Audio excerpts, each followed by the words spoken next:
Assalamualaikum warahmatullahi wabarakatuh teman-teman. Perkenalkan nama saya Salma Farisi. Pada hari ini saya akan membahas tentang ekonomi serial lagi. Pada part kali ini yaitu part 3 saya akan membahas optimalisasi infrastruktur perbankan syariah di era digital. Nah teman-teman, kita hidup di era disrupsi. Ojek bisa dipesan dari HP, makanan bisa datang sendiri ke rumah, belanja cukup dari kamar, semua serba digital. Nah, di sektor keuangan, ini lebih gila lagi, muncul fintech, yaitu financial teknologi, paylater, bank digital murni yang bahkan gak punya kantor cabang fisik. Lalu, di mana posisi bank syariah? Nah, topik ini penting karena ada dua taruhan besar, yaitu ada pertama. Yang pertama ada taruhan relevansi. Taruhan relevansi ini jika bank syariah infrastrukturnya lelet, aplikasinya lemot dan fiturnya jadul, itu nasabah itu akan pindah. Mereka mungkin berat hati, tapi kebutuhan transaksi 24 jam tidak bisa ditawar. Yang kedua ada taruhan dakwah. Ini yang lebih penting, kita ingin membuktikan bahwa Islam itu salih kulli zaman wa makan, relevan di setiap waktu dan tempat. Kalau sistem keuangan syariah kita ternyata kaku dan tidak adaptif, bagaimana kita bisa meyakinkan dunia bahwa inilah solusi? Jadi, optimisasi infrastruktur digital di bank syariah bukan lagi pilihan, tapi keharusan syariah untuk bertahan dan menang. Yang kedua adalah landasan syariah, efisiensi, amanah, dan keadilan. Mungkin ada yang bertanya, memangnya ada dalilnya soal digitalisasi? Tentu tidak. Ada aja yang bunyinya, hendaklah kamu pakai cloud computing. Tapi prinsip dasarnya sangat kuat. Islam adalah agama yang menjunjung tinggi efisiensi, amanah atau kepercayaan dan keadilan. Pertama, prinsip amanah. Bank itu bisnis kepercayaan. Orang menaruh uangnya di bank karena percaya uangnya aman dan dikelola dengan baik. Digitalisasi adalah cara kita menjaga amanah itu di era modern. Allah Subhanahu wa Ta'ala berfirman dalam surat An-Nisa ayat 58. Sesungguhnya Allah menyuruh kamu menyampaikan amanah kepada yang berhak yang menerimanya, dan menyuruh kamu apabila menetapkan hukum di antara manusia supaya kamu menetapkan dengan adil. Mengapa data nasabah agar tidak bocor, memastikan transaksi lancar, itu adalah bagian dari menunaikan amanah.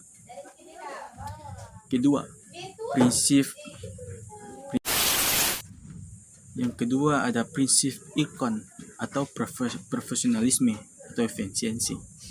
Islam tidak suka pekerjaan yang asal-asalan. Dalam sebuah hadis yang diriwayatkan oleh Imam Tabrani, Rasulullah SAW bersabda, sesungguhnya Allah mencintai seseorang yang apabila bekerja, ia melakukannya secara ikon atau profesional dan sempurna. Layanan bank yang cepat, tidak error, dan mudah diakses adalah cerminan dari ikon. Ketiga itu pandangan cendekiawan Islam. Para pemikir ekonomi Islam seperti Dr. M. Umar Chapra selalu menekankan bahwa tujuan akhir ekonomi Islam adalah mencapai falah kesejahteraan dunia akhirat melalui keadilan. Teknologi adalah alat untuk mencapai keadilan distribusi dan layanan itu. Jadi, mengadopsi teknologi digital yang canggih selama tidak melanggar syariah justru adalah sebuah perintah agama untuk bekerja profesional dan amanah. Yang ketiga itu ada makna infrastruktur dalam konteks bank syariah. Saat kita bilang infrastruktur, jangan bayangkan cuma gedung atau mesin ATM. Di era digital sekarang, infrastruktur bank syariah itu setidaknya ada 4 lapis. Yang pertama ada teknologi, atau disebut hardware dan software. Ini adalah mesinnya, mulai dari core banking system atau disebut jantung intelligence. Yang pertama ada teknologi hardware dan software. Ini adalah mesinnya, mulai dari core banking system atau jantung data bank, aplikasi mobile banking sebagai artificial intelligence atau disebut AI untuk credit scoring, hingga cloud computing untuk menyimpan data. Sumber daya manusia disebut SDM. Percuma teknologinya canggih kalau fortiner atau back office-nya gaptek atau disebut gagap teknologi. Kita butuh bankir syariah yang melakukan digital sekaligus paham fikih. Yang terakhir ada ekosistem digital bank. Bank ini tidak bisa hidup sendiri, dia harus terhubung dengan payment gateway dan e-commerce dan fintech syariah dan sistem pembayaran nasional tersebut seperti QRIS. Keempat hal ini harus diupgrade bersamaan. Dan keempat ada keterkaitan dengan prinsip syariah. Keempat ada keterkaitan dengan prinsip syariah atau disebut maqasid syariah. Nah, ini bagian favorit saya, bagaimana teknologi digital ini nyambung dengan tujuan utama diturunkannya syariat Islam atau yang kita kenal sebagai maqasid al-syariah. Tujuan utama syariah adalah kemaslahatan umat. Imam Al-Ghazali merumuskannya dalam 5 jaminan dasar: menjaga Islam, jiwa, akal, keturunan, dan harta. Digitalisasi sangat erat kaitannya dengan Hafiz al-Mal, yaitu menjaga harta. Bagaimana caranya menjaga harta? Yaitu Hifz al-Mal. Pertama ada menjaga harta berarti menyimpan di berangkas sekarang. Menjaga harta berarti melindungi dari hacker, phishing, dan skimming. Kedua ada infrastruktur digital yang kuat seperti two-factor authentication dan enkripsi data adalah bentuk Hifz al-Mal di abad 21. Yang kedua ada menegakkan keadilan. Pertama ada teknologi AI bisa dipakai untuk credit scoring, yaitu penilaian kredit yang lebih objektif, tidak lagi berdasarkan siapa yang dikenal, tapi murni data, dan ini lebih adil. Selanjutnya ada transparansi nasabah. Nah, transparansi nasabah ini pembiayaan murabbah atau bagi hasil. Mudharabah bisa melihat laporannya secara real time di aplikasi ini, mengurangi gahar yaitu ketidakjelasan. Yang ketiga itu mewujudkan kemaslahatan. Digitalisasi memotong biaya operasional. Biaya ini bisa dialihkan untuk margin yang lebih kompetitif atau bagi hasil yang lebih baik nasabah. Ini maslahat bersama. Jadi teknologi bukan musuh syariah. Teknologi adalah alat untuk menyempurnakan penyerapan maqasid syariah. Yang kelima ada peluang optimalisasi masa depan bank syariah. Jika infrastruktur ini dioptimalkan, apa peluang emasnya? 1. Ada inklusi keuangan syariah yang masif. Apa itu? Saya akan jelaskan. Ini ada Indonesia negara kepulauan. Kalau mengandalkan kantoran fisik saudara, kita di pelosok Maluku atau pedalaman tidak akan tersentuh bank syariah dengan struktur digital seperti branchless banking atau agen infrastruktur digital seperti.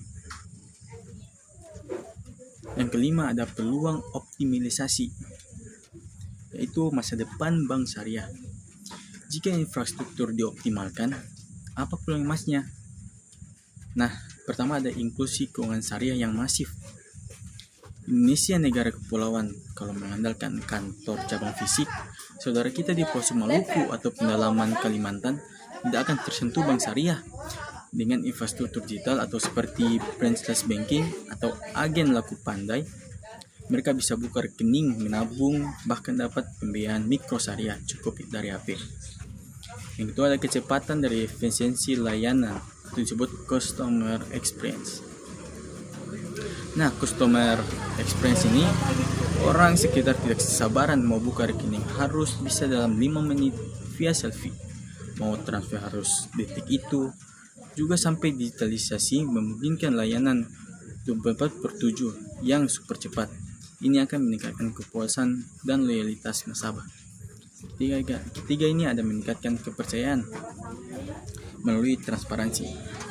Bank syariah sering ditanya, apa bedanya sama konvensional? Nah, digitalisasi bisa show off atau pamer. Perbedaannya misalnya, 1. Di aplikasi nasabah, tabungan wadiah atau titipan bisa dilihat uangnya tidak pakai untuk hal haram. Kedua, ada nasabah mudharabah, bisa dilihat laporan bagi hasil yang transparan tiap bulan. Yang keenam ada tantangan dan solusi berbasis akademik. Tentu jalannya tidak mulus. Banyak jurnal dan penelitian misalnya dari rekan-rekan akademis di UIN atau praktisi ekonomi Islam menyoroti 3 tantangan utama. Yang pertama, tantangan pertama ini ada keamanan cyber. Semakin digital, semakin besar risiko dibobol. Data nasabah adalah amanah yang wajib dijaga. Kembali ke surat An-Nisa ayat 58. Kedua, ada solusi. Investasi besar-besaran pada teknologi keamanan, audit, dan edukasi nasabah agar tidak mudah kena tipu atau disebut phishing. Ada tantangan kedua, yaitu kesenjangan literasi digital. Teknologinya ada, tapi umat takut menggunakannya, takut salah pencet, takut ditipu.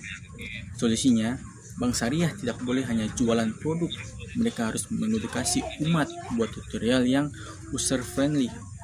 Adakan sosialisasi UI per UX, tampilan aplikasi harus dibuat sederhana mungkin.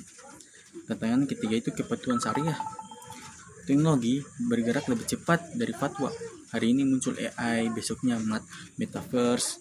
Bagaimana memastikan produk digital baru ini tetap 100% syariah? Solusinya, ini penting. Dewan Pengawasan Syariah disebut DPS tidak boleh jadi tukang stempel di akhir. DPS harus dilibatkan sejak awal proses, dari proses desain produk digital. Para ahli IT dan para ulama fikih harus duduk bersama merancang sistem yang disebut syariah compliance by design. Ya, tantangan ketujuh, strategi dan rekomendasi konkret. Lalu, apa yang harus kita lakukan pada strategi ketujuh ini? Yang kita lakukan itu action plan-nya bagaimana? Pertama itu bagi bank syariah, investasi cerdas. Jangan cuma make up aplikasi, rombak core banking system agar lincah. Kedua, ada kolaborasi. Kolaborasi bukan tentang kompetensi, yaitu fintech syariah gandeng mereka, bank kuat di modal dan regulasi, fintech kuat di inovasi dan kecepatan. Ketiga, ada human centric. Latih SDM agar punya digital mindset dan syariah soul. Kedua, bagi regulator atau sebut ada bisa itu OJK, BI, BSN, MUI. Agile regulation. Nah, agile regulation ini buat aturan main yang adaptif, gunakan regulation box, yaitu arena uji coba untuk inovasi baru sebelum dirilis massal. Kedua itu perkuat peran DPS. Itu pastikan DPS setiap bank diisi oleh orang juga paham teknologi, bukan hanya fikih klasik. Ketiga, ada bagi kita, yaitu masyarakat atau nasabah. Yang pertama itu yang penting mau belajar. Yang dapat pelajari cara transaksi digital yang aman. Yang kedua itu ada kritis mendukung.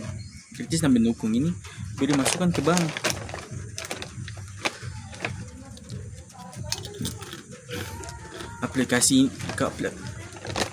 Kita kan bisa bilang, Pak, aplikasinya kok gini?